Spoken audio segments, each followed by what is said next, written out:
Welcome to FAPCCA TV, the Stop the Asian Hate campaign, brought to you by a grant from the California State Library in collaboration with the Burlington Community Services and Housing Development. I'm your host, Thelma Sugay from FAPCCA, Philan Press Club of California, and this is going to be the first of a whole series for a year-long media grant period, and we hope you will learn a few things. Let's try and all help stop the Asian hate, and instead, let's educate. We'll be right back after a few reminders.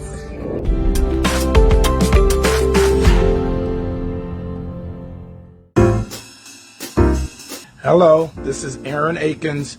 I'm doing a live performance at the Catalina Jazz Club in Hollywood on Sunset. Doors open at 7 o'clock. Showtime is at 7:30. I hope to see you there.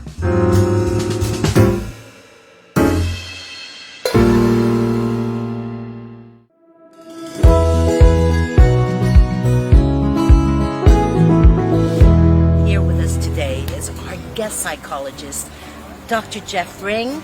Well, Thelma, I'm so happy to be sitting with you today. Yeah. I decided as a youth that I wanted to become a Spanish-speaking psychologist, even though I didn't speak Spanish in my family. And that's what I pursued. I felt like if I learned psychology and Spanish, I could help a lot of people in Los Angeles. Yes. And I was very successful with both of those things. But I realized that just speaking Spanish was not going to make me an effective clinician. It was not enough. It was not enough. I needed to understand the whole cultural background of my patients, their immigration history, their family structure, their spiritual life, and that helped a lot as well in the clinical relationship. Really sort of learning and understanding that it's so hard to leave a place that was home, and it's so hard to arrive in a place that is not home. But then, Thelma, I realized that there was much more I needed to understand if I was going to be effective, which was all about the ways that oppression and racism and sexism really tear at the health and mental health of individuals, families, and communities. I think that the biggest challenge has been the heaviness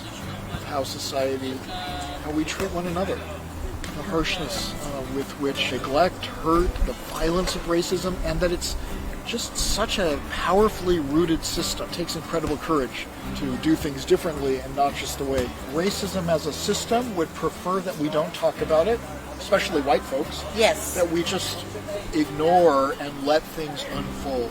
And I'm not willing to take that stand.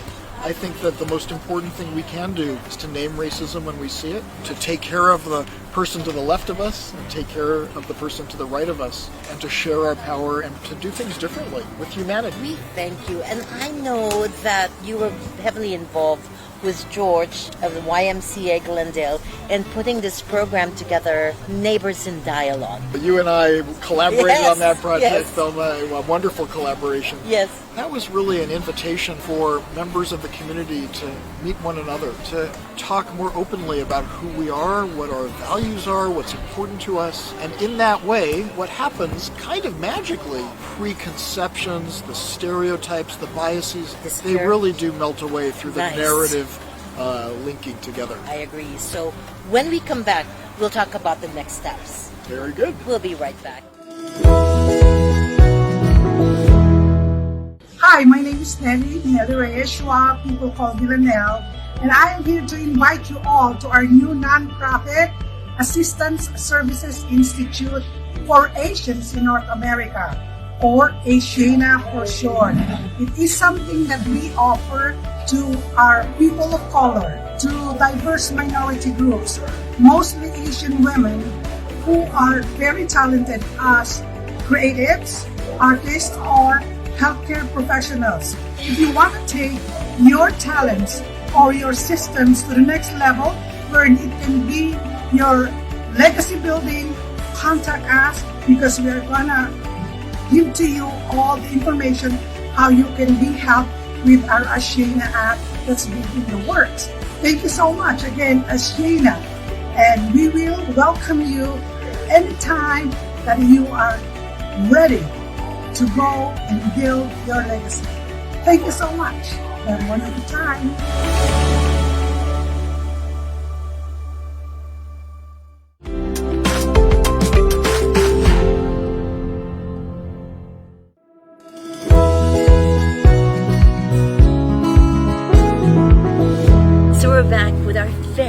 special guest, Lanelle Reyes Schwab. Welcome, Lanelle, to our show.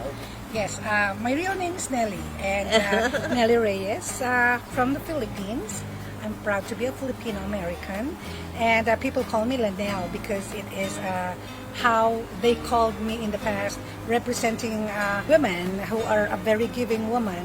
So I had my business name after Lanelle Health Pro. I had a show, the Lanelle Connection Show. We have a highly educated woman who has achieved a lot in her lifetime. I know she's worked as a CPA for a firm. I know she's worked for the government in the Philippines. So talk to us about that particular incident. Well, I don't want to mention a store name. I think it was an evening wherein I was actually going to buy some healthy foods because it's a healthy food store because I'm passionate about eating healthy. And I parked my car very close to the front, and what happened was I took a cart, and that cart Was blown by the wind, got blown by the wind and hit another person's car. Of course, I had to run for it, and at the time that I was You didn't catch holding it in time? No, I didn't catch it in time. It Right. already hit somebody's car. Right. And long story short, there was a false witness. She's a Hispanic. And the owner of the car is somewhat like either, I don't know what the race is, but it's a Mediterranean. I'm not mentioning this because I'm trying to discriminate anyone, but I'm just trying to put it as an To visualize, emphasis. just to give a picture, Because I'm the only Asian in that particular lot at that time. Okay. So when I did that, they immediately grabbed me. They As in ran after, physically? Yes. And then I went inside the store, of course, to report to the manager. And the manager didn't do anything. And they followed me, and they were yelling and pointing their fingers at me. And then when I was about to leave, because nothing is going on, because I reported what happened, the particular store supervisor, one of the supervisors, stopped me saying, I have to wait for the police. You know your rights. Yeah, I know my rights. This is a private parking area. It's a no-fault zone. Besides, why would you call the cop on me? There is no traffic violation. I'm on a halt. I'm not driving. Right. So if I ever hit somebody with your car, it's not my fault because I have no control over the car. It was an accident, and so I was assaulted. You were physically, it sounds like, huh, Jeff? Assaulted physically and verbally, Okay. and they were asking money from me, and they said I have to pay it. So at this point, you are upset and scared and angry, I would I was crying. I had trauma, and there are times that I'm just not in the mood to talk to my husband. I was silent. And, my husband would tell me, like, why will you put the blame on me? A lot of things going on So after it almost that. affected her marriage Yeah, too, it Jeff. affected my Lots of relationship, yeah. Yes. Because deep inside me, of course, I was a bit angry. And I'm letting it go. But, there's no shortcut. You cannot just There's let no go resolution, of the emotion. And then I filed the claim, and they refused the claim. And I was asking for the camera footage. They won't give it to me. Well, I'm just interested in your story, Nelly. People were blaming you, they were attacking you, they were grabbing you, but I didn't hear anyone come up and ask No. how you were, or just defend your experience, or to even check in with any humanity or heart. I said they have no basis of holding because that's illegal detention, so to speak, and a different scale, in a different level. Why will you hold me? They took my photo, they took the photo of my car, but they never wanted me to take their photo, and in fact, they grabbed my phone and threw it away. Did anyone see them do that? There were people, but they will not speak No, anything. people are afraid to get involved in other people's we, business. we should have a conversation about courage. And, Yes. and what did Oh you my learn goodness. about courage Yes. since you are the author of Yes, Courageous Did that lead you Mindset? to write Yeah. that book? That makes sense. Yeah. I would And think then, that. after that, I said to myself, this cannot be just like, you cannot just take this sitting down, but I do it in a non-confrontational way. That's what I am. I mean, I have a voice, but I know where to put it. I know And where you to use put my the book. mouth. I know where to put my mouth, where it should be. So what I did was to write a book. It's called The Courageous Mindset. It's an excerpt or a mini book or a prelude to my bigger book, That's right. which is called Through the Wings of Courage. That's my real book. It will be there, of course, because it's an update, because that's happening, and my book is going to be released maybe late this year or early next year. It's about, you living the life that you want. You being virtually able to express yourself and obtain or achieve success in whatever you want to do. Avoid toxic relationships, of course.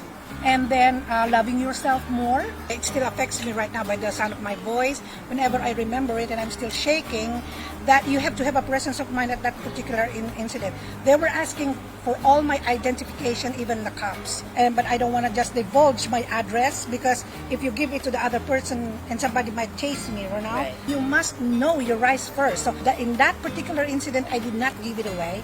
And what I did was to call my director in my hometown, Yes. and made her witness what the police officer was doing on FaceTime. Smart. And then you know what happened? What? The police officer mellowed down because there's a witness. Yes. Because I have no witness in my favor. So you guys, so that's one more thing. You have to learn how to defend yourself use your in tools. in that manner. You have the phone. Yeah, they threw away my phone, but I have another phone. Incidentally, I posted it on social media. You did? Just for awareness. That's another tool. Using social media to call on a peaceful resolution of all this. Yes, but I like the way you said use it as a tool for peaceful resolution, because other people use social media for negative They encourage violence. things. stoking. Yes, Yeah. for stoking you, and cancer. you ask us a lot of important questions, Nellie. You ask us about where is the courage within us? How would we handle this situation?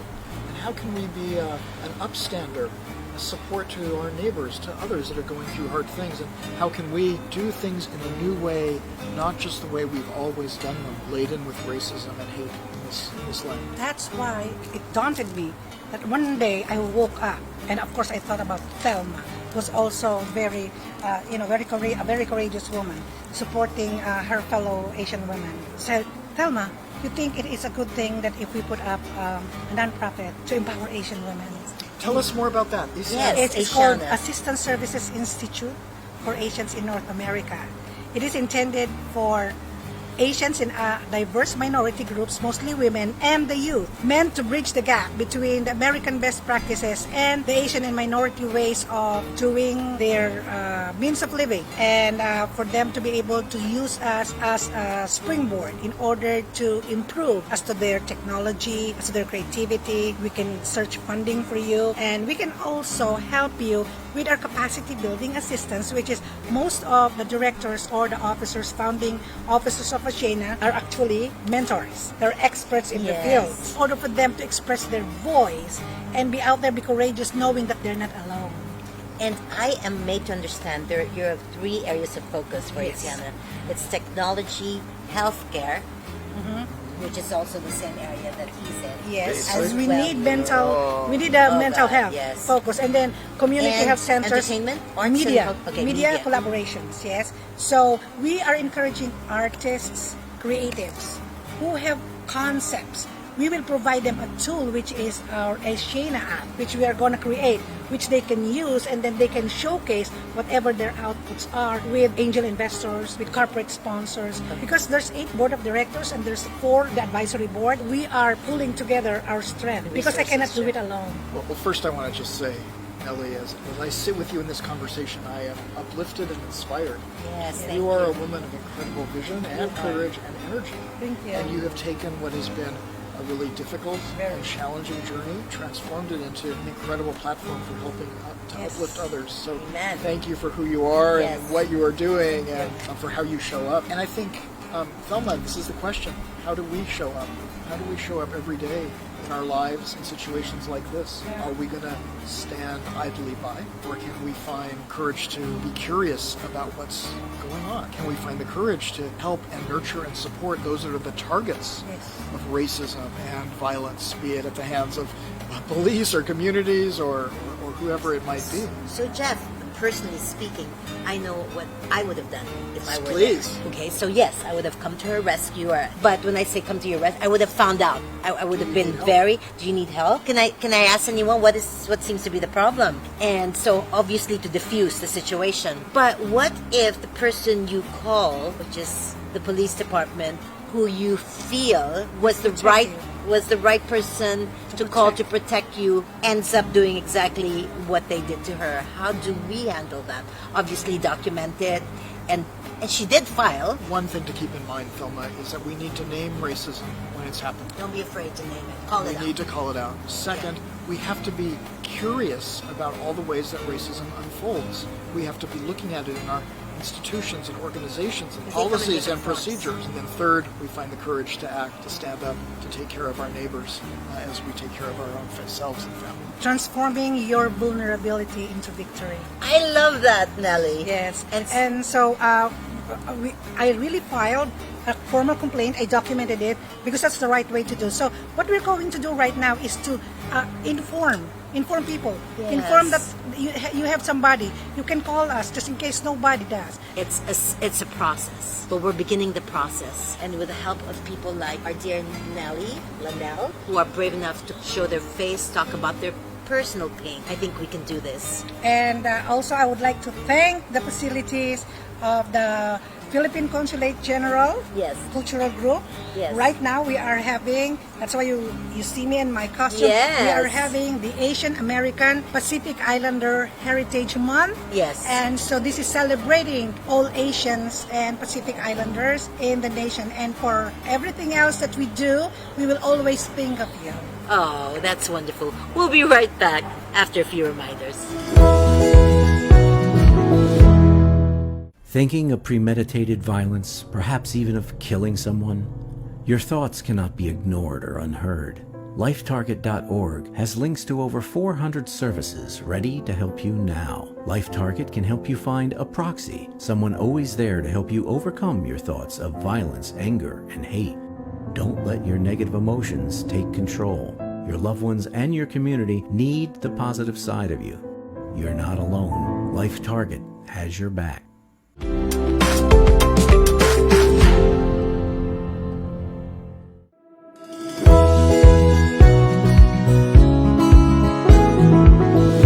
Here we are with the top honchos of Carson City. That's how I'd like to call that. We have Moises Aglipay of PIDF, Sergeant Fernandez, of course our very own Councilman Jim Deere, and the President of PIDF, Federico, and of course Pulido, who is the Deputy Field Officer for Jim Deere. We're going to talk about something other than independence, if you don't mind. I know we're celebrating the 124th. It's actually not totally unrelated, because obviously with our independence came a few struggles leading up to our independence. So we're here to talk about Asian hate incidents, how you feel about that. I know Moises, and Moises, if you don't mind being on cam, sharing a little bit of those. They weren't that great, thankfully, but enough to have you remember them every so often and maybe bring about some pain every time you think about it. That's what you were sharing with me. Asian hate probably can be summed up as starting before this whole thing even got big. Yes. I mean, myself, as an immigrant, I dated a Caucasian female girlfriend of mine back then. And then, of course, we broke up shortly after. The reason why, because one, parents didn't approve of my color, and of course, that's an immigrant. And I know a second incident also, I was pretty much walking around casually in a public place, mall, and any other place. And of course, I would feel like, folks would calling me names. I never knew when I was young, but now when I get to know what it means and it stands for, then it's like, wow. And this is basically... And you said it was FAB. You were called FAB, which is fresh off the boat. Exactly. Right. And this is basically, Asian hate can be things such as like that. Just small things. It starts off small, but it could actually escalate. Oh yes, definitely. Right? And do the effects of those two experiences that you still recall affect you to this day? In some cases, yes. And sometimes, I would like to also kind of share that, the thing situation, you just let it go, and you don't have to take matters in your own hand, But if it really gets to escalate, you know what to do, Really call law enforcement, let them know. And we need to have things recorded, and, if any type of attack on any APIs, it has to be reported no matter what. As far as reporting incidents of hate, we do have a process in place with the Sheriff's Department. So regardless if you are a target or a victim of some type of racial slur or something along those lines, I would advise anyone to call the Sheriff's Department. We can report the incident in itself.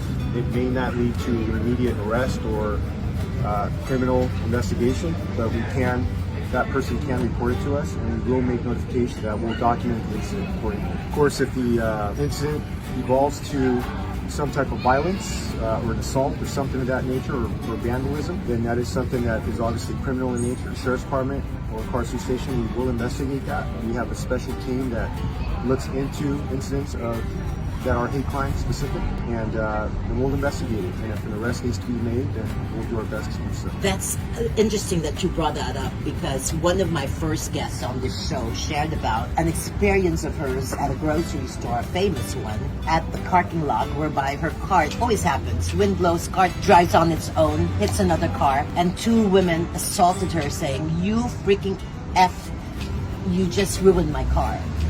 And so she went inside to the management to say, "Help, I'm being assaulted." And instead they called the cops on her, on the one that was physically assaulted, who happened to be Asian, and took all her information but did not take the two other girls who had physically mishandled her. And then at the end of the day, it was only when she took out her phone, called a friend to witness everything. Police came, also went against her. Did they bog down? Why do you think it would have gone to that extent? And I'm sorry to put you on the spot. No, I mean, I don't know the specifics of that incident itself.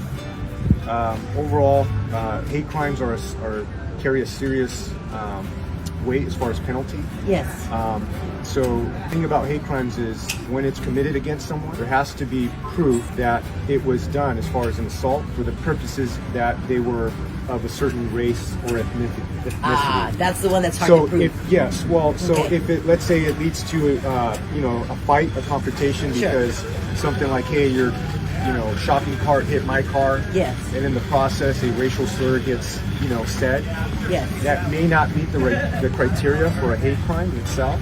I see. So on the law enforcement end, the investigative end, and it goes as far as if we're going to prosecute as a hate crime, we have to show and have proof that the assault happened specifically because they are of a certain ethnicity. People, we have a First Amendment right to say sometimes what we want. It might not be the nicest things. Sure. But if it's said in the course of some other event, or and hey, they just say, hey, they threw out a racial slur, right, it doesn't necessarily mean the incident was race motivated. Got it. But every nation on earth, there's discrimination against people that are new, immigrants, or another ethnicity or religion. In America, our nation was founded on the principle of inviting people from around the world, all ethnicities, to become part of America. Yes. The dream, the ambitions should be fair and equal for every immigrant, every Native American. It's just a matter of, in our country, we know that there's a lack of education for understanding other cultures and other ethnicities. I'm an educator myself, and I always encourage people to learn more about other people, because a lot of the hate crimes come from pure ignorance and fear of the unknown. Yes. If people would come to this event today in Carson, Philippine Independence Day, and they're of another ethnicity, they would learn more about the rich, beautiful, wonderful culture of the Philippines, and then they wouldn't have fear of it, and they were less likely to emulate any type of hate crime. Yes. And so, it's a matter of education and learning and accepting and loving the way we should. Yes, and we thank you, Jim, because you are one of the supporters of the Filipino American. Why the love for the Filipino Americans? Well, I guess being born and raised 2 miles from where we're standing, always with Filipino friends as a child, and then I'm involved with many things like the Kayamangi Lions Club. We've adopted you as one of our own. Basically, yeah. So Fred, tell me, I know you're campaigning. How do you stand on Asian hate, and how can you, once elected, do something about it? And you're the president of PIDF for the year. Well, I'm not campaigning for myself. I'm campaigning for the community. Yes. Community. I was born and raised in the Philippines myself, right? So I obviously have. I'm sorry, you were born and raised. Born and raised in Cagayan City in the Philippines. Oh, nice. Yes. Okay, that's where my And husband's so from. that's where the love for culture, Yes. love for country, and just the love for people Yes. came from. Having been living, working, praying, and playing here in the city of Carson in particular, there's definitely that affinity for the culture that we have. I know there is a challenge, there's a problem out there.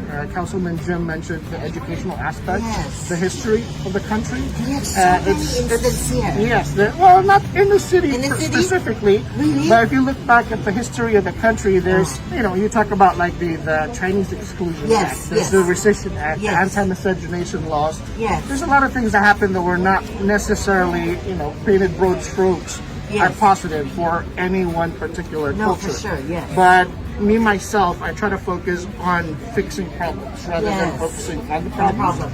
And so last year we did a Stop Asian Hate rally and vigil. That was with support of the Sheriff's Department. Thank you. June Aglipai was able to get me on board along with Tita Faye Coons, Richard Bist, Tita Paz Velasquez, and a handful of other community leaders to do something about what's happening out there. Right. And, you know, to Sergeant's point, when you see something, say something. Right. Right? Now, unfortunately, this happened last April. Stuff continued to happen on a national scale, not necessarily in Carson. Right.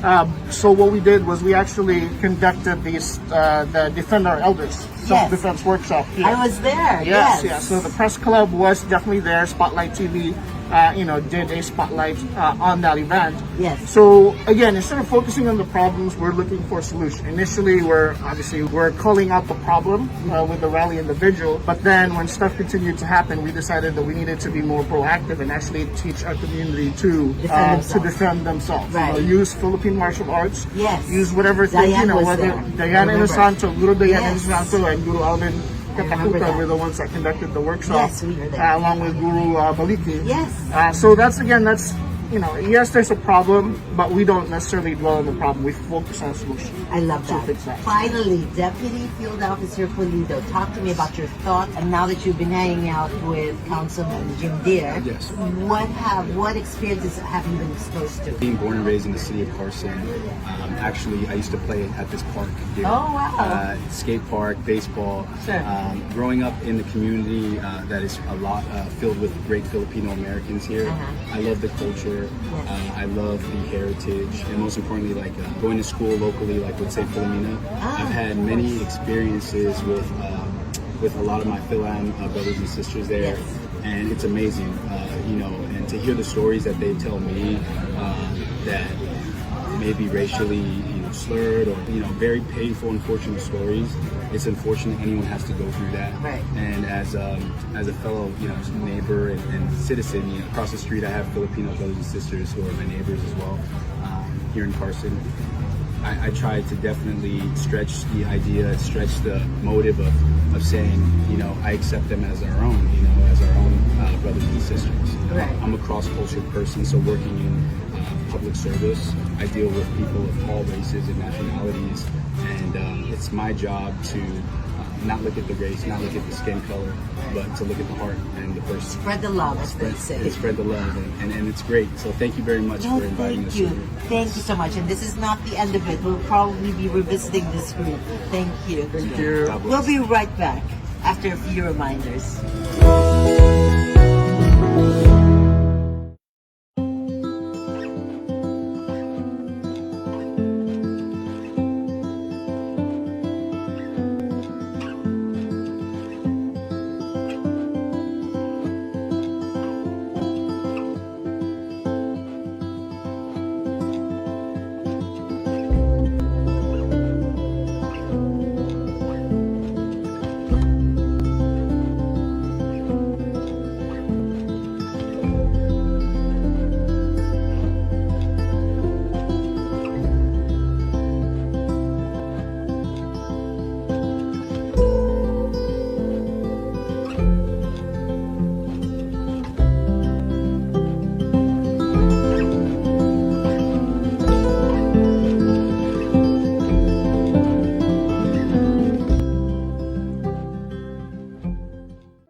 Segment on Spotlight TV. We have with us Mayor Pro Tem of Santa Ana, Phil Becerra, and of course, the CEO and founder and owner of the Carson Adult Health Daycare Center, Evelyn Andamo, ladies and gentlemen. He is not a stranger to anyone who's been here in the community for many years. Talk to me about this celebration. It is related to what I'm about to ask you. We're all trying to spread Asian love as opposed to Asian hate, which has been rampant, especially during COVID. In my capacity, what I wanted to do was make sure that we actually addressed it. So in Santa Ana, what we've been trying to do is make sure we understand how rampant it is. So while most law enforcement agencies have to report their staff that's once a year. We in Santa Ana, at my direction, and thankfully my council concurred, what we do now is we report it every month. And it's available on our city police department's website. So the idea is that we understand where it's coming from and how it's impacting our community. So of course, it's a very sensitive issue because, you know, for me, I happen to be the first ever Filipino American elected to our city council, and only the second ever Asian American in our 153-year history. So That's so good to know. but you know the good. I couldn't have guessed with the look. But yes, I guess the mestizo side. I know. Okay. But you know, after me, there was the third Asian American, which is a Vietnamese woman. And so we're seeing that diversity on our council and, of course, with our population. So it's something that we needed to address. And so given that rise, we, of course, sprung into action. Well, you know, when it comes to some of these cases, thankfully, we don't, you know, get privy to all the details because obviously there are different varying issues. But I mean, thankfully for us, we haven't had anything on such a horrific scale that you hear in other communities. But I know Carson has had it show. You know, actually, since I live in Huntington Beach, I don't live in Carson. She's a fellow Orange County. Yes, we're both. Oh my goodness. Okay, so you should know your mayor wrote that. And I'm proud that we have a Filipino American there. Yes, I did not even know that, to be honest with you. Sorry, my ignorance. But yes, I thought you were full American, and I know you're married to a Filipina who is a nurse but who was a lawyer. That is a lethal combination, I would say. So talk to me about what you've heard about, or maybe friends or family members that may have gone through something. Well, fortunately, I really have not had any friend or family members who'd gone through this hate crime. However, when I first saw on Facebook, I believe in Facebook, that there was this lady who was actually harassed and kicked on, you know, right down without any response at all. My reaction was, gee, you know, there are lots of tough defense classes who are actually having these kinds of classes available. And So I you're said ready for we should teach them, give it for a free discount, like a discount or a free class, and have all these Asians join them. And they did it in Carson. Yes, I was about to say. I was there when they taught that class, and you know who taught it? Diane Inosanto. The great Diane Inosanto, who is the daughter of another famous martial artist, Dan Inosanto, who actually taught Bruce Lee. Oh, yeah, something trivial. But yeah, she did say, don't try to be a hero, run. Right, the first thing you do is you run. If you protect can. yourself. But if somebody's already kicking you around, kick him back. Yeah, exactly, in the right places. Yeah. Anyway, we want to be kind because we are celebrating the 124th Independence Day of the Philippines. So we'll be right back after a few reminders. When healthcare frontliners were in our most difficult days, I wrote Misdiagnosed as a beacon of light and laughter. But what I didn't know then was that this script will go on to win the Chicago Screenplay Awards, and then Hollywood launched my screenwriting career. But this little show started it all, and it's getting a makeover into a live-action mockumentary in the vein of Modern Family and The Office. Now, welcoming producers and filmmakers to join the new team as we create the only medical comedy series currently on television, and one that will include the Pinoy perspective. So here it is, our opportunity. So come join the team and let's make this happen.